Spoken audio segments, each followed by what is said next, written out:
Punjabi lecture KD sir YouTube channel पर आप सभी का स्वागत है। आज का जो हमारा टॉपिक रहेगा वो है राजस्थान का भौतिक प्रदेश। भौतिक प्रदेश के अंदर हमने आपको बताया था कि भौतिक प्रदेश कितने, चार। हरिमोहन सक्सेना ने कितने भौतिक प्रदेश बताए थे? चार भौतिक प्रदेश बताए थे। इसमें से एक था हमारा पश्चिमी मरुस्थलीय प्रदेश, स्क्रीन पे आपको सामने दिखाई दे रहा होगा। इसको अपने लगभग कंप्लीट कर लिया था। आज अपने जो पढ़ेंगे वो पढ़ेंगे अरावली पर्वतीय प्रदेश। ये हमारा दूसरा भौतिक प्रदेश है। पश्चिमी मरुस्थलीय प्रदेश के अंदर अपने बातें की थी इस वाले क्षेत्र की। लगभग 61.11% भूभाग पर फैला हुआ है ये राजस्थान के अंदर। भारत की बात करें तो भारत के अंदर ये 86% भूभाग पर फैला हुआ है। 14% जो इसका भाग है वो अपने पड़ोसी देश, यहाँ एक पड़ोसी देश लगता है जिसका नाम है पाकिस्तान। पाकिस्तान पाकिस्तान के अंदर लगभग 14% भाग। पाकिस्तान के अंदर इसको चोलिस्तान नाम से जाना जाता है, ये बात अपने कर ली थी।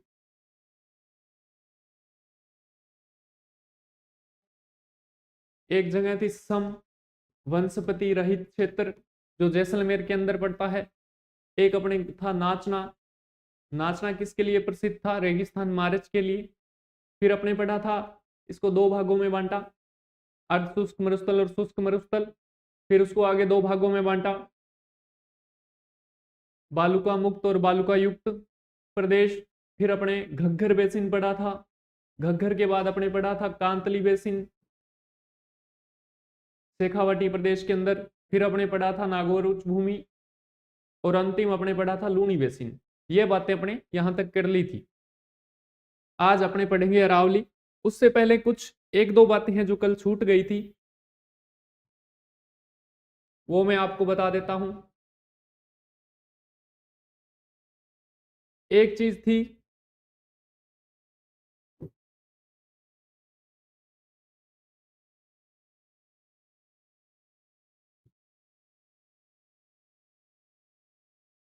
एक शब्द आता है नखलिस्तान। नखलिस्तान है वो क्या होता है भाई? जैसे कि अपना मरुस्थलीय क्षेत्र है, मान लो ये मरुस्थल है, चारों ओर रेत ही रेत है और इसके बीच में एक छोटा सा वो है भूभाग जहां पर क्या हो, हरा भरा क्षेत्र हो, जहां पे घास हो और वो क्षेत्र क्या हो, हरा भरा हो। मान लो मरुस्थल के अंदर वर्षा हुई, खूब सारी वर्षा हुई, पानी एकत्रित हो गया और वहां पे क्या हुआ, हरियाली हो गई। उस क्षेत्र को क्या कहा जाता है? नखलिस्तान कहा जाता है। एक नाम आता है नेबखा। ये दोनों ही नाम एग्जाम के अंदर पूछे जा चुके हैं अभी। नेबखा या सबर काफिज, ये भी आ सकता है, सबर काफिज। दोनों एक ही बात है लगभग। इसके अंदर भी कुछ ऐसा ही है।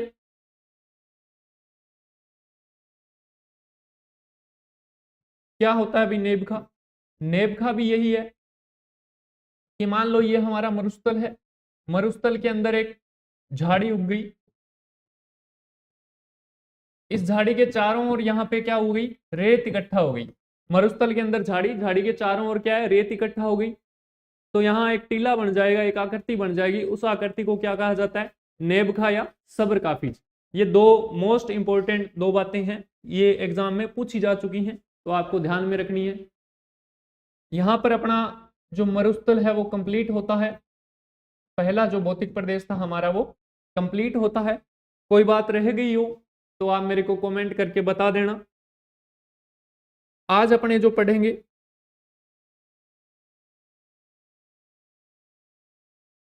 वो पढ़ेंगे अरावली।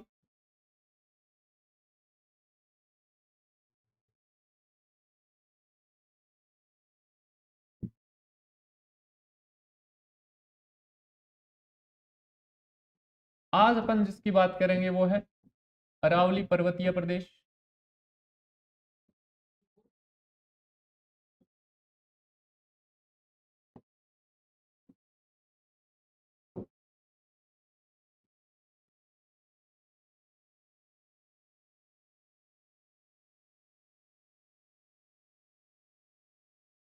अरावली की बात है वो आज अपने करेंगे। अरावली देखो मरुस्थल है वो 61.11% क्षेत्र पे था। अरावली जो अपनी है वो लगभग राजस्थान का 9% भूभाग है वो घेरती है भी। अरावली क्या है? अरावली जो है वो विश्व की सबसे प्राचीनतम पर्वतमाला है। विश्व की प्राचीनतम पर्वतमाला, प्राचीनतम, वलित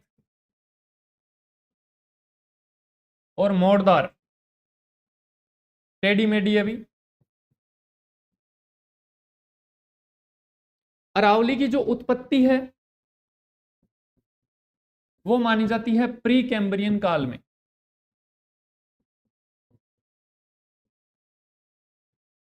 प्री कैम्ब्रियन काल के अंदर लगभग 65 करोड़ वर्ष पहले।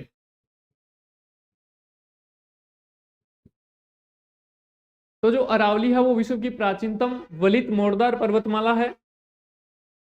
अरावली की जो उत्पत्ति है वो प्री कैम्ब्रियन काल में मानी जाती है, लगभग 65 करोड़ वर्ष पहले की। इसका जो उत्तरी भाग है, अरावली का जो उत्तरी भाग है वो किससे बना है भाई? अरावली का जो उत्तरी भाग है वो बना है क्वार्टजाइट चट्टानों से। पहले आपको ये 3 बातें समझनी है, फिर जो अपने बात कर रहे हैं उत्तरी भाग की। अरावली का उत्तरी भाग,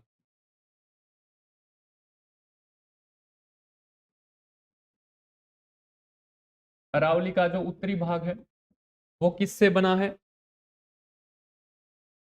वो बना है क्वार्टजाइट चट्टानों से।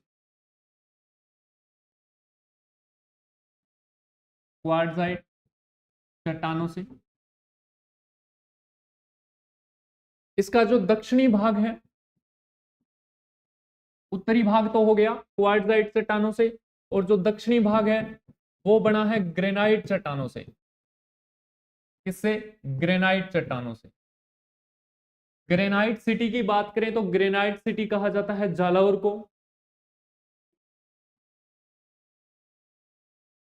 उसके बाद अपने बात करेंगे अरावली के कुछ उपनाम हैं भाई।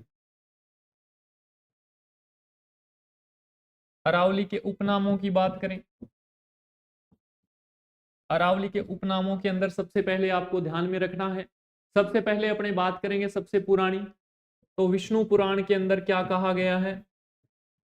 विष्णु पुराण के अंदर अरावली को परिपत्तर कहा गया है। क्या कहा गया है?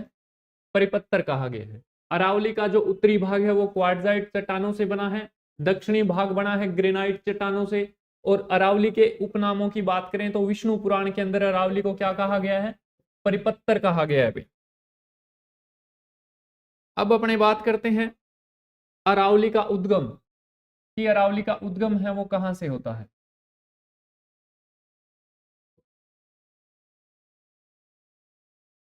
अरावली के उद्गम की बात करें तो सबसे पहले अपने देखो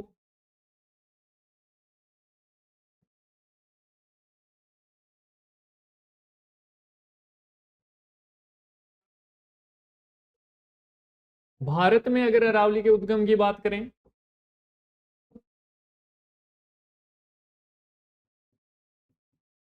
तो भारत में जो इसका उद्गम है वो ये मान लो भारत के नीचे वाला भाग है, यहां पे है लक्षद्वीप,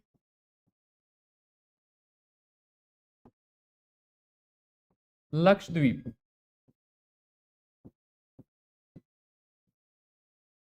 लक्षद्वीप का एक द्वीप है मिनिकॉय, मिनिकॉय। इस साइड में क्या है भाई? अरब सागर, और यहां बंगाल की खाड़ी, बंगाल की खाड़ी, बे ऑफ बंगाल और अरब सागर, अरेबियन सिया। अरब सागर के अंदर एक द्वीप है मिनिकॉय द्वीप, यहां से इसकी उत्पत्ति मानी जाती है। यहां पे अपना राजस्थान है लगभग, तो जो राजस्थान के अंदर जो उत्पत्ति है, उद्गम जो होता है यहाँ पे गुजरात, गुजरात की एक जगह है खेड़ ब्रह्मा, खेड़ ब्रह्मा पालनपुर के अंदर। यहाँ राजस्थान का सिरोही, यहां से शुरू होती है राजस्थान में। चलो पहले भारत की बात करते हैं। भारत में मिनिकाय द्वीप से शुरू होकर के यहां तक, यहां है दिल्ली,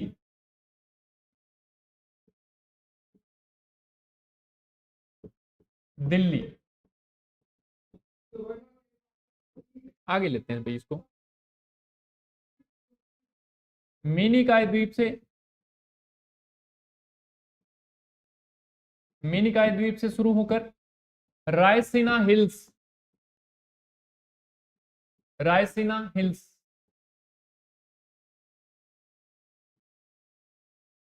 मैं आपको भारत का मैप निकाल के उसके अंदर समझाने की कोशिश करता हूं, अच्छे से समझ आएगा।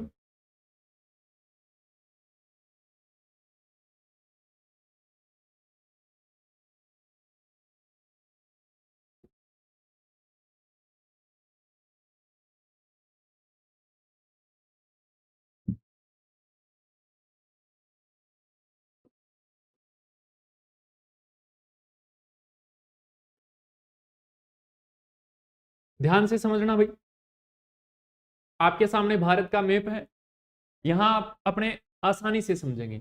ये अपना राजस्थान, इस साइड में अरब सागर, इस साइड में बंगाल की खाड़ी। ये देखो नीचे ही नीचे लक्षद्वीप समूह ना लिखा हुआ नजर आ रहा है आपको। यहां पे एक द्वीप है जिसका नाम है मिनिकॉय, यहां लिख देता हूं भी ऊपर में, मिनिकॉय द्वीप। यहां से शुरू होती है अपनी अरावली और कुछ इस तरह होती हुई कहां तक, दिल्ली तक। लक्षद्वीप से शुरू ये वाला जो भाग है वो कहां है, पानी के अंदर है। यहां गुजरात में, गुजरात, राजस्थान, हरियाणा और दिल्ली तक। दिल्ली के अंदर यहां एक जगह पड़ती है Raisina hills, Raisina hills, Raisina hills. यहां बहुत सारी और भी पहाड़ियां हैं जिनको दिल्ली रेंज के नाम से जाना जाता है। रायसीना हिल्स के ऊपर क्या बना हुआ है भाई, रायसीना हिल्स के ऊपर बना हुआ है राष्ट्रपति भवन, राष्ट्रपति भवन कहां बना है, रायसीना हिल्स, दिल्ली के अंदर राष्ट्रपति भवन है। इसको पहले किस नाम से जाना जाता था, तो पहले जो जाना जाता था वो था वायसराय भवन के नाम से। अंग्रेजों ने बनाया था इसको। इसके अंदर रहने वाला पहला व्यक्ति कौन था, इसके अंदर रहने वाले पहले व्यक्ति की बात करें तो उसका नाम था Lord Irwin, Lord Irwin. Clear है भाई, यहां तक किसी को कोई दिक्कत यहां तक नहीं होनी चाहिए मेरे हिसाब से। लक्षद्वीप के एक द्वीप मिनिकॉय, वहां से शुरू हुई अरावली, गुजरात, राजस्थान, हरियाणा होते हुए दिल्ली। दिल्ली में जगह कौन सी, रायसीना हिल्स, रायसीना हिल्स को दिल्ली रेंज भी कहा जाता है। वहां भारत का राष्ट्रपति भवन बना हुआ है जिसको पहले कहते थे वायसराय भवन। और इस भवन के अंदर रहने वाला प्रथम व्यक्ति कौन, लॉर्ड इरविन। क्लियर है भाई, समझ में आ गया सभी को। भारत के अंदर अगर इसकी कुल लंबाई की बात करें यहां से लेकर के यहां तक, ये हिस्सा पानी के अंदर डूबा हुआ है तो हम इसको काउंट नहीं करेंगे। कुल लंबाई की बात करें तो अरावली की जो लंबाई है वो है 692 किलोमीटर। कितनी, 692 किलोमीटर। क्लियर है भाई, समझ में आयो के टाबरो। ठीक है गुरुजी, आ गयो। चलो भी आगे चलते हैं।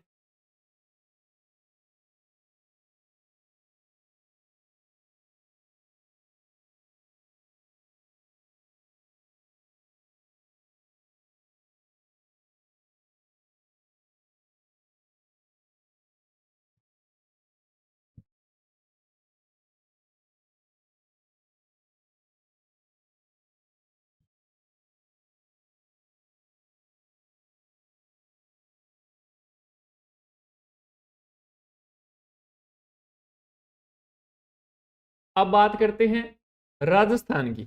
राजस्थान के अंदर जो स्थिति है वो कहाँ है? तो राजस्थान में देखो, आपको सामने स्क्रीन पे दिखाई दे रहा होगा, ऊपर ही ऊपर कौन सा? मरुस्थल, ये वाला। मरुस्थल के नीचे ये देखो अरावली, ये अरावली दिखाई दे रही है आपको। अरावली की शुरुआत कहां से?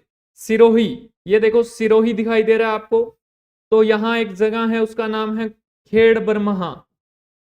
खेड़ बर्मा नाम की गुजरात की जगह है, सिरोही के पास में, यहां से शुरू होती है अरावली और कहा यहां पे खत्म हो जाती है। अभी राजस्थान के अंदर जो इसकी कुल लंबाई है वो कितनी है? 550 किलोमीटर। अब आपको कोई नहीं पूछेगा कि राजस्थान में अरावली की लंबाई है वो कितनी है? 550 किलोमीटर। ठीक है, क्वेश्चन आजकल जो क्वेश्चन पूछा जाता है उसमें आपको ये पूछा जाएगा कि भारत के अंदर जो अरावली की लंबाई है उसका कितना प्रतिशत राजस्थान के अंदर है? तो लगभग आपको बताना है वो 80% है। कितना है? 80% है वो राजस्थान के अंदर है। क्लियर है बात? अब देखो, अरावली जो है ना वो दोनों साइड से तो क्या है? चौड़ी है, लेकिन बीच में क्या है? पतली है अभी। ठीक है, यहां से क्या है? ये रास्ता देखो चौड़ा है, लेकिन बीच में क्या? संकरी हो जाती है, आगे चलकर इसका फैलाव फिर से हो जाता है भाई। ठीक है, अब पूछा जाता है जो सबसे मोस्ट पर्सन, वो है अरावली की दिशा। तो ऊपर ही ऊपर दिशा कौन सी? उत्तर। यहां दिशा कौन सी? दक्षिण। ये दिशा पूर्व और यहां पश्चिम। तो अगर दिशा पूछ ले तो क्या बताना है? उत्तर पश्चिम से क्या बताओगे भाई? दक्षिण पश्चिम से उत्तर पूर्व। अगर अरावली की दिशा पूछ ले तो दक्षिण पश्चिम से उत्तर पूर्व। ये देखो, ये दक्षिण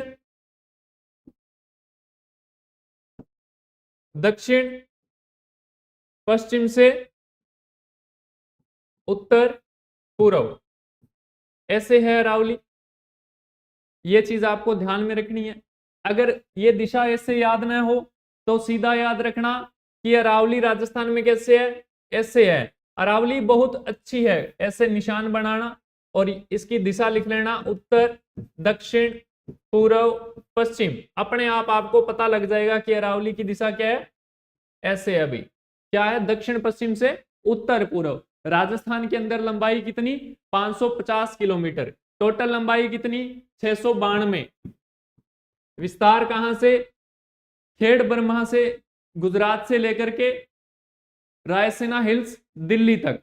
टोटल पूछ ले तो कहां? अरब सागर के अंदर एक द्वीप लक्षद्वीप, उसका एक द्वीप मिनी का है, वहां से शुरू होती है और दिल्ली तक जाती है।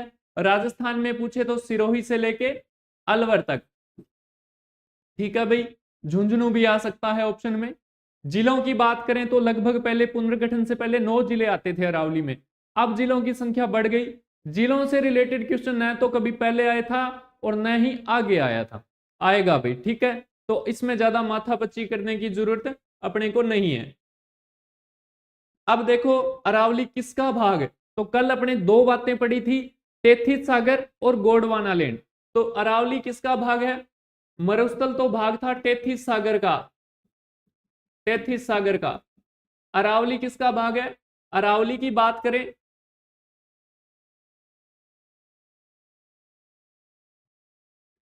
तो अरावली भाग है गोंडवाना लैंड का।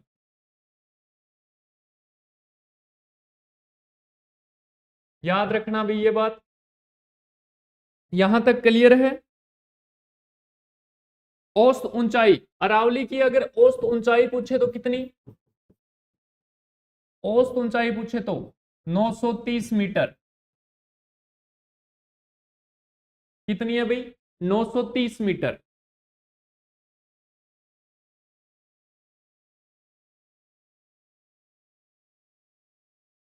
अगर क्वेश्चन आ जाए सर्वाधिक विस्तार,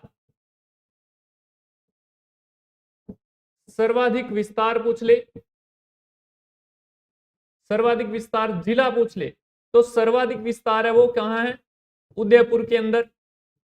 मैप दिख रहा होगा आपको, इसके अंदर थोड़ा ये देखो उदयपुर दिखाई दे रहा है, सर्वाधिक जो विस्तार है वो उदयपुर के अंदर है भाई। न्यूनतम पूछ ले, न्यूनतम विस्तार कहां, तो न्यूनतम विस्तार है वो अजमेर के अंदर है।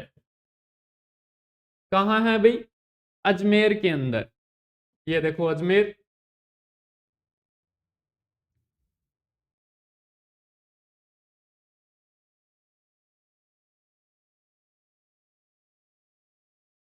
अरावली के अंदर सबसे ऊंचाई पे बसा हुआ शहर, सबसे ऊंची चीजें कहां, सिरोही के अंदर।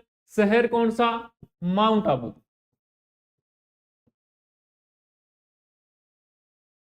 माउंट आबू कहां पड़ता है भाई, सिरोही के अंदर पड़ता है।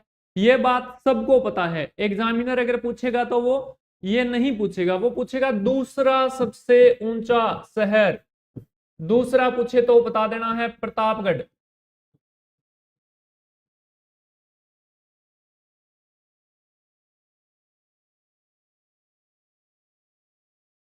राजस्थान की सबसे ऊंची चोटी, या यूं कह दें कि अरावली की सबसे ऊंची चोटी, राजस्थान की या अरावली की सबसे ऊंची चोटी। मैंने अभी आपको क्या बताया, ऊंची चोटी पूछ ले, ऊंचा शहर पूछ ले, ऊंचा पर्वत पूछ ले, कहां, सिरोही के अंदर। क्या नाम, गुरु शिखर।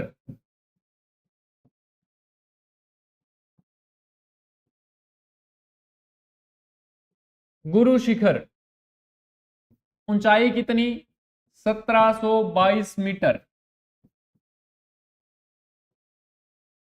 कहीं कहीं आपको 1727 भी लिखा मिल सकता है। गुरुजी ऐसा क्यों, ऐसा इसलिए है बच्चों कि इसके ऊपर एक मंदिर बना हुआ है।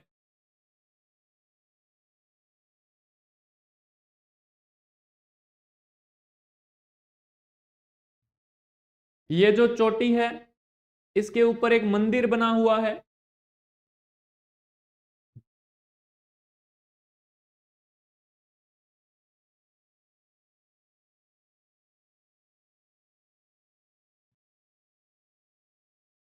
गुरु शिखर अरावली पर्वत की सबसे ऊंची चोटी, ऊंचाई कितनी, 1722 मीटर। मीटर ध्यान में रख देना, नहीं तो आपका मीटर हिल जाएगा भाई, वहां कहीं मीटर की जगह किलोमीटर कर दो, सारा मामला ही उल्टा हो जाएगा। आजकल ऑप्शन में सबसे पहले यही देता है, वो 1722 के आगे लगा देगा किलोमीटर, या लगा देगा मीटर स्क्वायर, और भी कुछ भी लिख सकता है, लेकिन अपने को मीटर ध्यान में रखना है। ठीक है भाई, कहीं कहीं लिखा जाता है 1727। गुरुजी 1727 की यहाँ आ बात तुम्हारे समझ में कौन आई, अभी समझा देगा। 1727 देखो बच्चों ऐसे कि इसके ऊपर एक मंदिर बना हुआ है, किसका,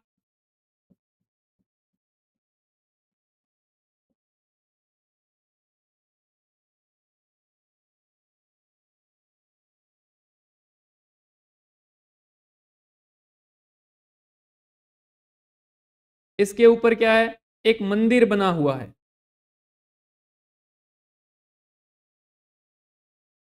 जिसका नाम है दत्तात्रेय ऋषि।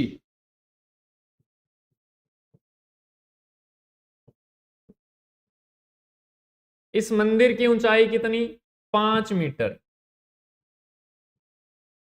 तो कुछ लोगों ने क्या किया, इस मंदिर की जो ऊंचाई थी इसको भी साथ में जोड़ दिया, तो 1722 और 5 मिलके हो गए 1727 मीटर। लेकिन मेरे को ये बताओ कि अगर आप सिर के ऊपर कैप लगा लेते हो तो क्या आपकी ऊंचाई बढ़ जाती है, नहीं बढ़ती। तो जो सही आंकड़ा है वो क्या है, 1722 मीटर। आपको 1722 ही ध्यान में रखना है। चलिए आगे चलते हैं।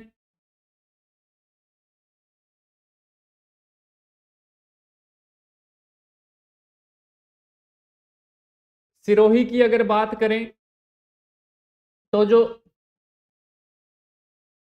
अरावली की जो 3 सबसे ऊंची चोटियां हैं वो भी यहीं स्थित है। ठीक है भाई, इन तीनों चोटियों के नाम मैं बता देता हूं। गुरु शिखर अभी अभी अपने पढ़ा है, कितना, 1722 मीटर। अगली चोटी गुरु जी आएंगे तो साथ में कौन आएगा, शेर भी आएगा। चोटी का नाम शेर, ऊंचाई कितनी, 1597 मीटर। शेर कहां से आया, शेर आया देलवाड़ा से।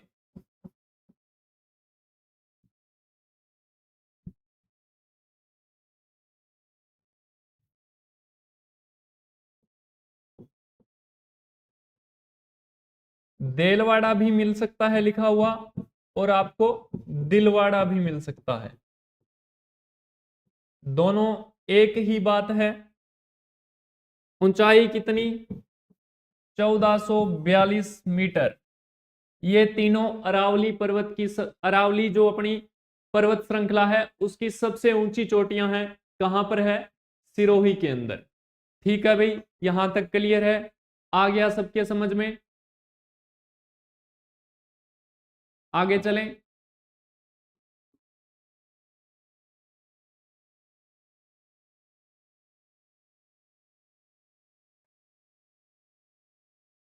एक बात और, इसको भारत का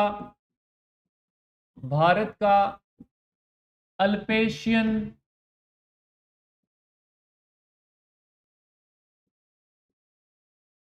पर्वत भी कहा जाता है। क्या कहा जाता है, भारत का अल्पेशियन पर्वत। क्यों कहा जाता है, क्योंकि अमेरिका के अंदर आपने पढ़ा होगा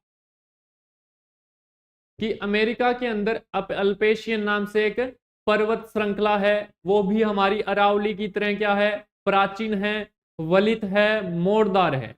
जब दो चीजें एक जैसी होती है तो उनकी तुलना की जाती है। इसी कारण अरावली को क्या कहा जाता है, भारत का अल्पेशियन कहा जाता है। राजस्थान का अल्पेशियन कहेंगे तो भी ये बात पूर्ण रूप से सही है। चलिए आगे चलते हैं।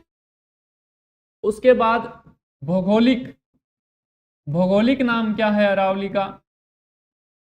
भौगोलिक नाम की बात करें तो मैंने कल आपको 3 शब्द बताए थे। मरु एक बताया था, मरु, मरु से सीधा बना दो मरुस्थल, यानी रेत ही रेत। एक शब्द मैंने आपको बताया था मेरु, मेरु का मतलब पर्वत, तो इसको क्या कहा जाता है, मेरु भी कहा जाता है। ठीक है भाई। एक मैंने बताया था माल, माल का मतलब पठार। ये तीनों बातें याद रखना। उसके बाद देखो, मेरु के बाद अगर अपने बात करें बूंदी, बूंदी के अंदर अरावली को क्या कहा जाता है, तो बूंदी के अंदर कहा जाता है आड़ावाली।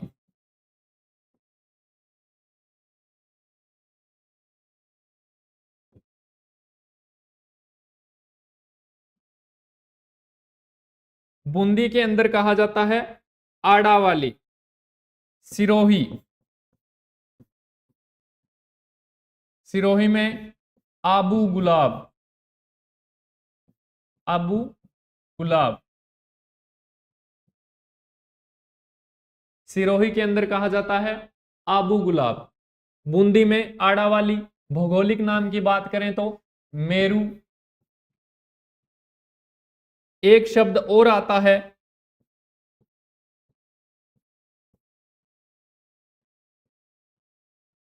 आड़ा वाटा। ये आडी टेढ़ी चलती है, इसीलिए इसको उदयपुर के अंदर क्या कहा जाता है, आड़ा वाटा कहा जाता है। देखो, भारत का अल्पेशियन किसको कहा जाता है, अरावली पर्वतमाला को। उसके बाद बात आई मेरु, भौगोलिक नाम है। बूंदी के अंदर क्या कहा जाता है, आड़ावाली। सिरोही में क्या कहा जाता है, आबू गुलाब। उदयपुर के अंदर आड़ा वाटा, क्योंकि ये वलित मोड़दार है, आड़ी टेढ़ी है, इसलिए नाम भी इसका क्या हो गया, आड़ा वाटा। यहां तक क्लियर है।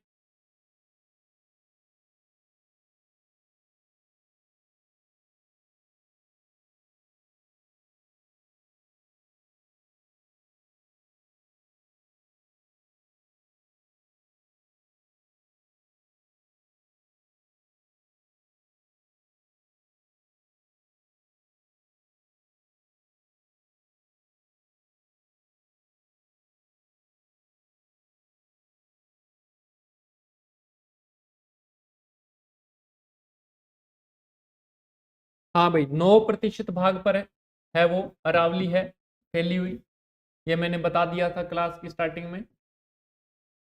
चलो आगे चलते हैं। अब एक व्यक्ति आया, बड़ा ही इंपॉर्टेंट नाम, अबुल फजल। क्या नाम, अबुल फजल। इसने क्या कहा अरावली को, इसने कहा उक्तंट।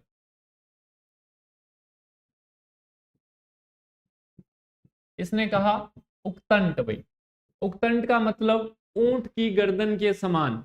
अरावली कैसी है, मुड़ी हुई है ऐसे, तो इसने कहा उक्तंट, जिसका मतलब ऊंट की गर्दन के समान। ये वेरी वेरी मोस्ट लगा लेना भाई, ये पूछा जा सकता है एग्जाम के अंदर।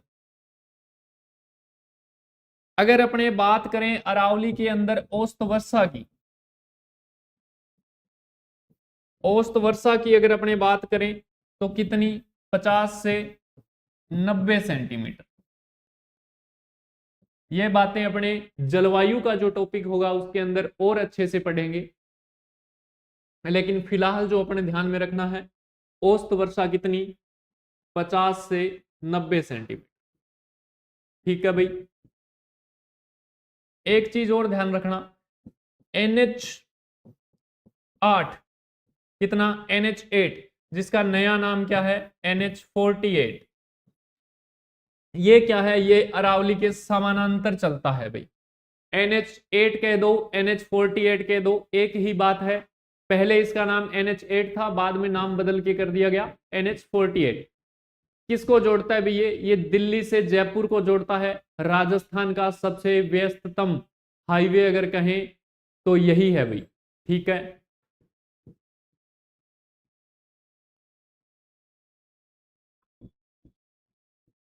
और क्या कहा जाता है अरावली को, भारत की, भारत की महान जल विभाजक रेखा, जल विभाजक रेखा। ऐसा क्यों कहा जाता है, देखो, महान जल विभाजक रेखा क्यों कहा जाता है, ये भी मैं आपको बताऊंगा। देखो ये है हमारी अरावली। अरावली से, यहां से जो नदियां निकलेगी वो कहां ले जाएगी अपना जल, अजमेर से एक नदी निकली, जल लेकर के गई अरब सागर में। यहां से जो नदियां निकलेगी निकलेगी इस वाले हिस्से से, वो अपना जल ले जाएगी बंगाल की खाड़ी में। इसी कारण इसको क्या कहा जाता है, महान जल विभाजक रेखा।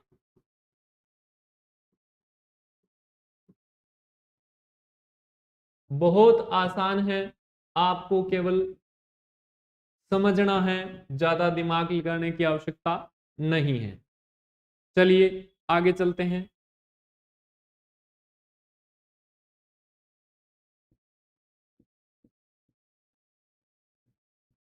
आदिवासियों की शरण स्थली भी कहा जाता है। क्या कहा जाता है, आदिवासियों की शरण स्थली।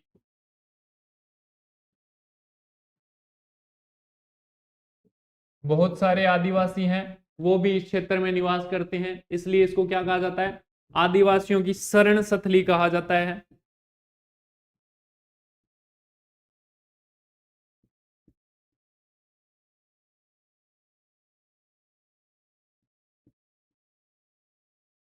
इसके अलावा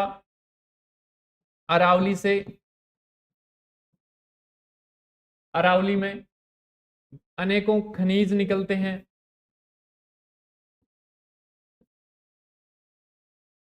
अनेक टाइप की वनस्पति है वो भी यहां पाई जाती है। अनेक अभयारण्य भी अरावली की गोद में है।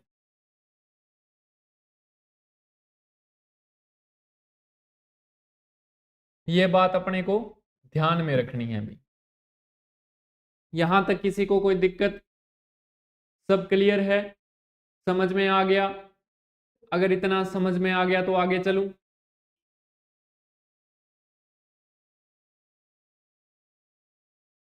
बताओ भाई, कमेंट में बताओ समझ में आया या नहीं आया। यहां तक सबको समझ में आ गया?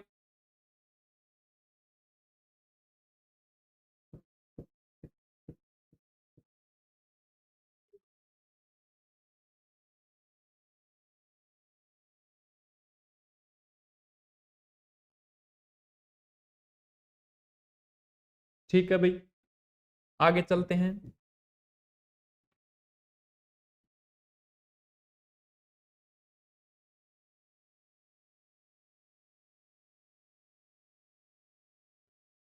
अब देखो, अरावली को मुख्य रूप से कितने भागों में बांटा गया? अरावली को बांटा गया 3 भाग के अंदर। 3 भाग कौन कौन से?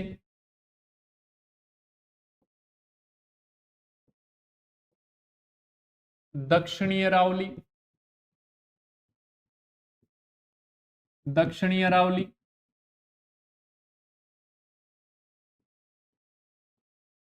मध्य अरावली,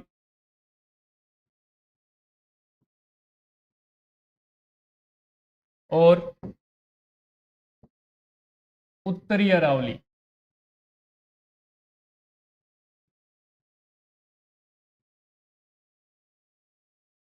अरावली को बांटा गया 3 भाग के अंदर, दक्षिणी अरावली, मध्य अरावली और उत्तरी अरावली।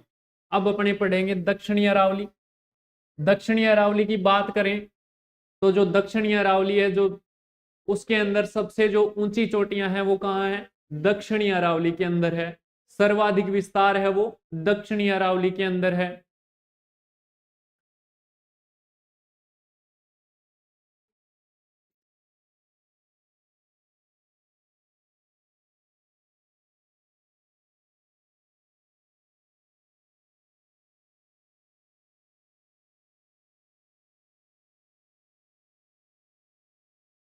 उत्तरी अरावली है, इसकी जो औसत ऊंचाई है वो कितनी है?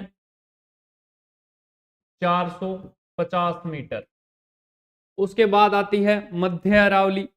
मध्य अरावली की अगर अपने बात करें, औसत ऊंचाई कितनी? 700 मीटर। दक्षिण अरावली, दक्षिणी अरावली के अंदर जो ऊंचाई है वो सर्वाधिक है, मैंने अभी अभी आपको बताई कितनी? 1000 मीटर। लेकिन ये जो ऊंचाई की बात कर रहे हैं वो है औसत ऊंचाई। अब अपने पढ़ेंगे कि दक्षिणी अरावली में कौन सी चोटियां हैं, मध्य अरावली में कौन सी चोटियां हैं, और उत्तरी अरावली के अंदर कौन सी चोटियां हैं।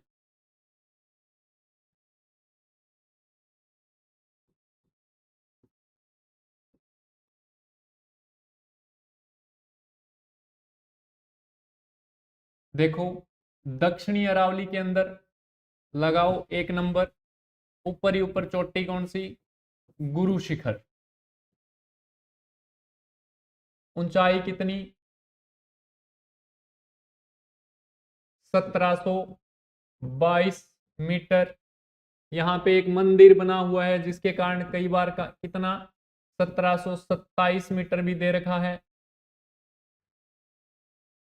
कहाँ पे है ये है सिरोही के अंदर। कहाँ पे? सिरोही के अंदर।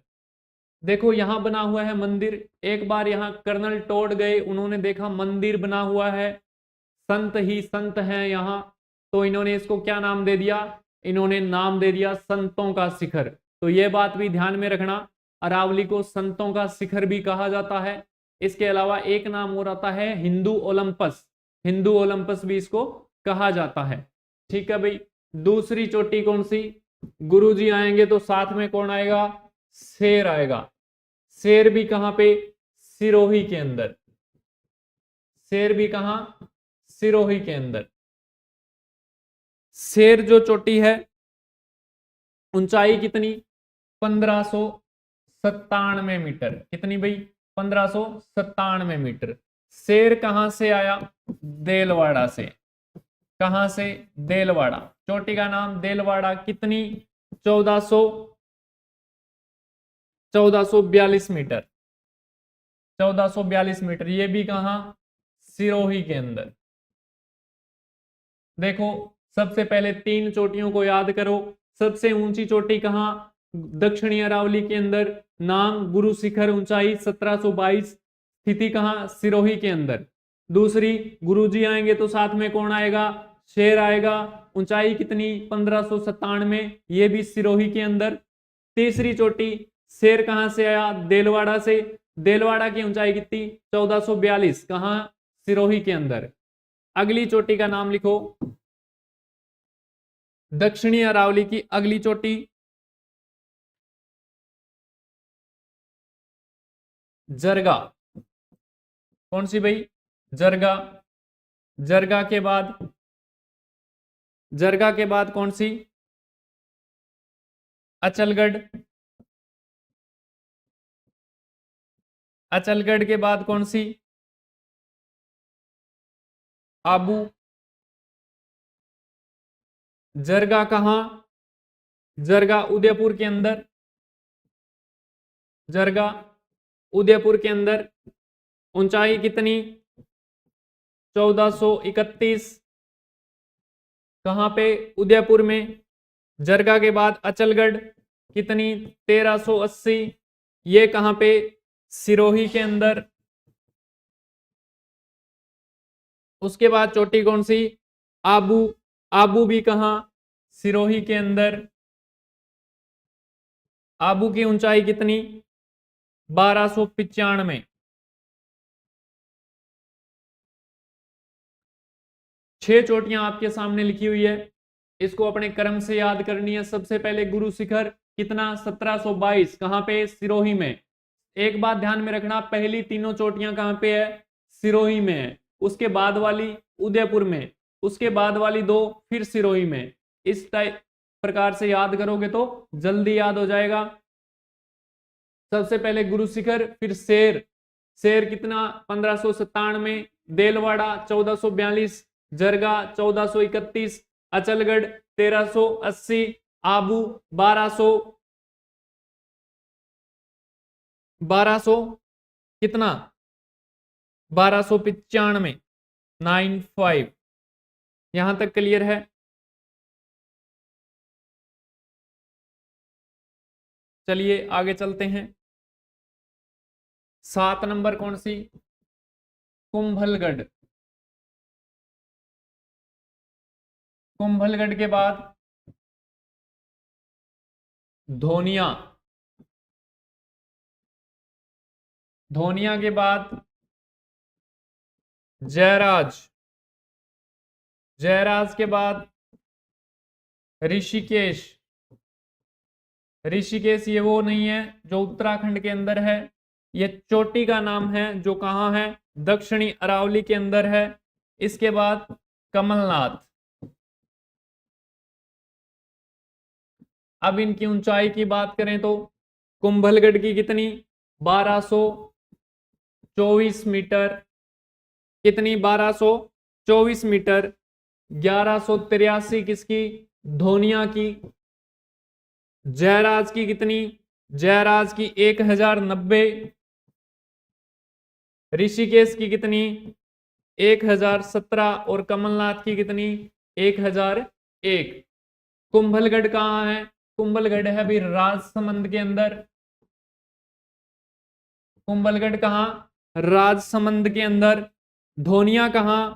धोनिया उदयपुर के अंदर। धोनिया को कैसे याद करोगे?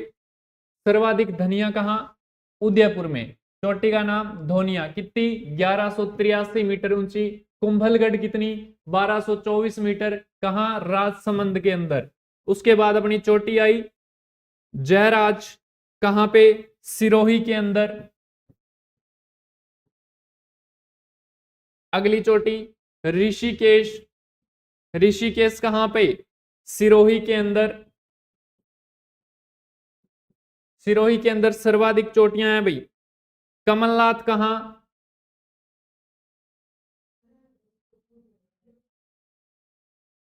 कमलनाथ उदयपुर के अंदर।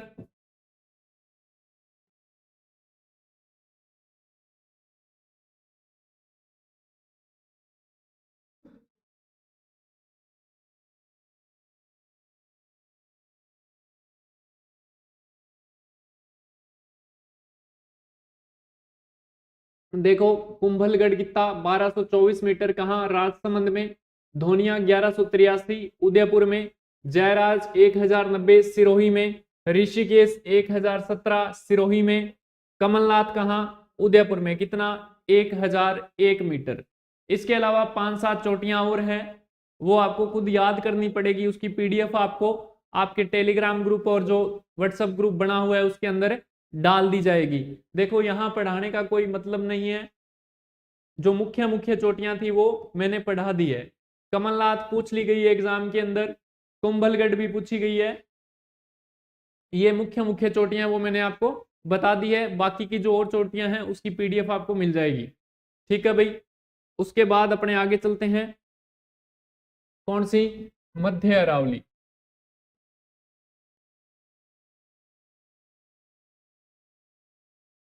दक्षिणी अरावली की चोटियां हैं वो हमने देख ली।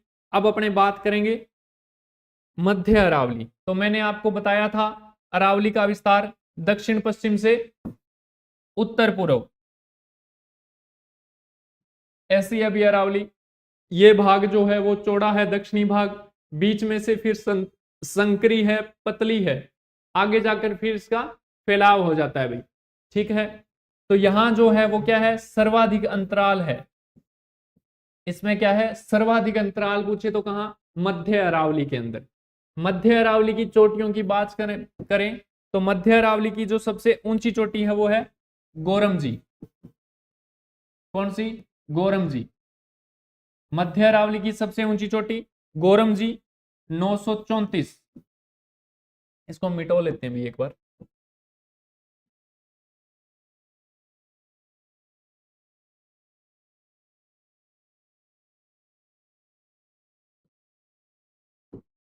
मध्य अरावली की सबसे ऊंची चोटी गोरमजी।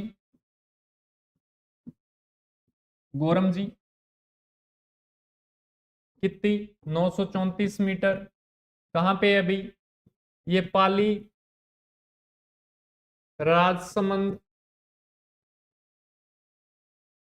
राजसमंद और कहा? ब्यावर। ब्यावर जो नया जिला बना है अजमेर से काट करके, उसकी क्या है? सीमा पर स्थित है भाई। कौन सी? गोरमजी। दूसरी चोटी है वो तारागढ़। तारागढ़ कहां? तारागढ़ ऊंचाई कितनी? 873। अगली चोटी नाग पहाड़। यहां से कौन सी नदी निकलती है? नदी निकलती है लूणी। 795 मीटर। कितना?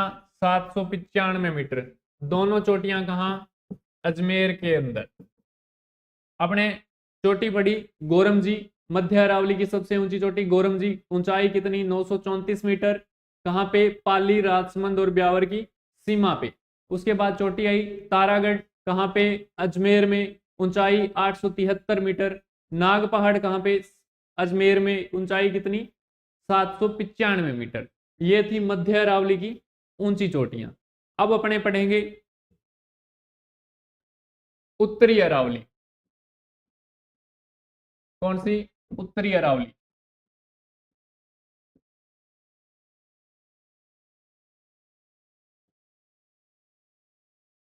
उत्तरी अरावली की अपने बात करें, औसत ऊंचाई कितनी? 450 मीटर। औसत ऊंचाई कितनी? औसत ऊंचाई 450 मीटर। इस भाग के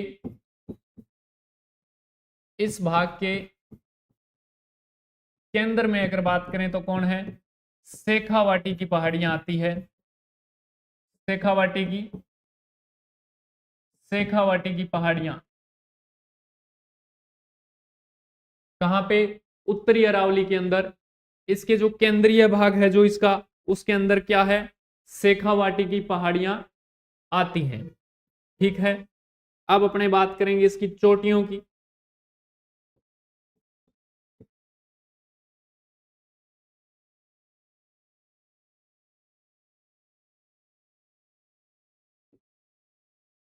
उत्तरी अरावली की अगर प्रमुख चोटियों की बात करें, पहली चोटी कौन सी, रघुनाथगढ़। रघुनाथगढ़ ऊंचाई कितनी, 1055 मीटर। कहां पे है रघुनाथगढ़, सीकर में है जी ये। कहां पे रघुनाथगढ़, सीकर के अंदर है। अगली चोटी की बात करें, मालखेत। क्या नाम, मालखेत। ऊंचाई कितनी, 1052 मीटर। ये भी कहां है, सीकर में। सीकर में। अगली चोटी लोहारगढ़। क्या नाम है, लोहारगढ़। लोहागढ़ ना पढ़ लियो भाई, सारो अर्थ ही बदल जाएगो। क्या पढ़ना है, लोहारगढ़। लोहारगढ़ के अंदर एक कहानी है कि जो पांडव थे कौरवों से जो युद्ध करके आए थे, वो यहाँ रुके थे और यहाँ पे एक पवित्र कुंड बना हुआ है जिसके अंदर उन्होंने अपने हथियार डाले थे। वो हथियार क्या है, गल गए थे पानी के अंदर यहाँ आके। और माना जाता है कि उस कुंड का पानी अगर आज भी अपने लेके आए और उसमें कोई लोहे की वस्तु डालें तो वो कुछ समय बाद क्या है, गल जाती है, उसमें से गायब हो जाती है। तो ये कहाँ पे है, ये है झुंझुनू के अंदर। कहां पे, झुंझुनू के अंदर। इसकी ऊंचाई कितनी, 1051 मीटर। कितनी, 1051 मीटर। ठीक है भाई। अगली चोटी की अपने बात करें, अगली चोटी कौन सी, भोजगढ़। अगली चोटी भोजगढ़, ऊंचाई कितनी, 997 मीटर। ये चोटी कहां, नीमका थाना। नया जिला बना है सीकर से काट के, नीमका थाना। नीमका थाना भाई। ठीक है, यहां तक क्लियर है। चार चोटियां। रघुनाथगढ़ कितनी, 1055 मीटर। कहां, सीकर में। अगली चोटी मालखेत 1052 मीटर। कहां, सीकर में। लोहारगढ़ 1051 मीटर, झुंझुनू में।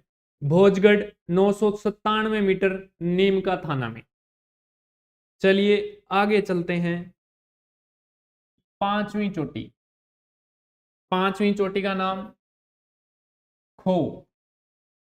ऊंचाई कितनी, 920 मीटर। कहां पे, कौन से जिले में, तो जिला है जी जयपुर ग्रामीण। अगर पहले की बात करें तो जयपुर आएगा जी, नया जिला बना है जयपुर ग्रामीण। ठीक है भाई।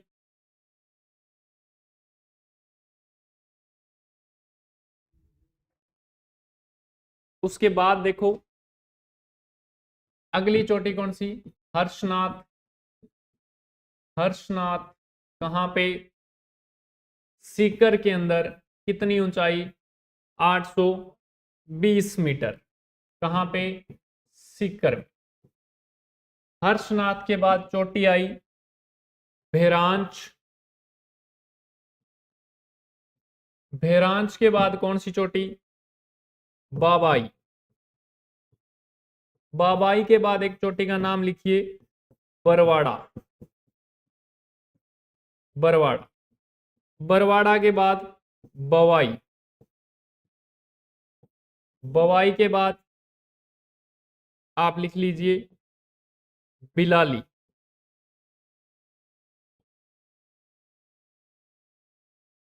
बिलाली। भेरांच की ऊंचाई कितनी, 792 मीटर। कहां पे स्थित है बहरांच? अलवर में। अलवर के अंदर एक और मुख्य चोटी है वो अपने पढ़ेंगे जिसका नाम है भानगढ़। भानगढ़ के अंदर आपने सुना होगा कि एक दुर्ग बना है, बड़ा ही रहस्यमयी दुर्ग, उसको भूतिया दुर्ग के नाम से भी जाना जाता है। अगली कौन सी चोटी? बाबाई। बाबाई कहां से? जयपुर ग्रामीण। ऊंचाई कितनी? 792, एकदम सेम। कहां? जयपुर। आगे लगा दो ग्रामीण। उसके बाद बरवाड़ा। बरवाड़ा भी कहां? जयपुर ग्रामीण में। कहां पे? जयपुर ग्रामीण में। ऊंचाई कितनी? 786। कितनी? 786। उसके बाद बवाई। बवाई की कितनी? 780। 780 मीटर ऊंची। ये कहां पे? ये नीम का थाना में। नीम का थाना जो अभी अभी नया जिला बना है। नीम का थाना के बाद अगली चोटी बिलाली। ऊंचाई कितनी? 775 मीटर। कहां पे? कोटपुतली बहरोड। कोटपुतली बहरोड। ठीक है भाई, एक बार पुनः देख लेते हैं। खो कितना? 920 मीटर। कहां पे? जयपुर ग्रामीण के अंदर। उसके बाद हर्षनाथ 820 मीटर सीकर के अंदर। फिर बहरांच 792 मीटर अलवर के अंदर। उसके बाद बवाई 792 जयपुर ग्रामीण के अंदर। जयपुर ग्रामीण जयपुर से ही काट के अलग जिला बना है। बरवाड़ा 786 कहां? जयपुर ग्रामीण के अंदर। उसके बाद बवाई 780 मीटर। कहां? नीम का थाना, सीकर से काट करके नया जिला बनाया गया है। उसके बाद Bilali 775 metre, Kotputli Behror. Clear है भाई? चलो आगे चलते हैं। चोटियां हैं वो, इसके अलावा कुछ और चोटियां हैं वो भी आपको पढ़नी है, जिसकी पीडीएफ आपके ग्रुप के अंदर डाल दी जाएगी। उसके बाद देखो अरावली के अंदर कुछ 2-3 और नाम आते हैं, वो भी आपको ध्यान में रखने हैं। एक नाम आता है देशहरो। देशहरो क्या है भाई? देशहरो उदयपुर के अंदर। देशहरो है वो उदयपुर के अंदर दो पहाड़ियां हैं जिनका नाम है रागा और जरगा। इनके बीच का जो क्षेत्र है वो क्या कहलाता है? रागा और जरगा के बीच का जो क्षेत्र है वो कहलाता है देशहरो। ठीक है भाई। एक नाम आता है गिरवा। गिरवा क्या है? उदयपुर के अंदर तस्तरी नुमा जो पहाड़ियां हैं वो कहलाती हैं गिरवा। ठीक है भाई। उदयपुर, उदयपुर के अंदर तस्तरी नुमा पहाड़ियां, या मैं कह दूं ऊंट की गर्दन के समान। एक नाम आता है भाकर। भाकर क्या है? पूर्वी सिरोही है जो, पूर्वी सिरोही की ढाल वाली पहाड़ियां क्या कहलाती हैं? भाकर। लेकिन एक कंफ्यूजन मत रखना, 3 चोटियां हैं, इसराना भाकर, रोजा भाकर, झालोरा भाकर। वो तीनों कहां हैं? जालोर के अंदर है। ये बात विशेष रूप से आपको ध्यान में रखनी है। अभी यहां अपना अरावली है वो कंप्लीट होता है। अब इसमें बचा है दर्रे, नाल और कुछ एक आधी चीजें और है, वो अपने कराएंगे अगली क्लास के अंदर। अब अगर आपका कोई सवाल है तो वो कर सकते हो।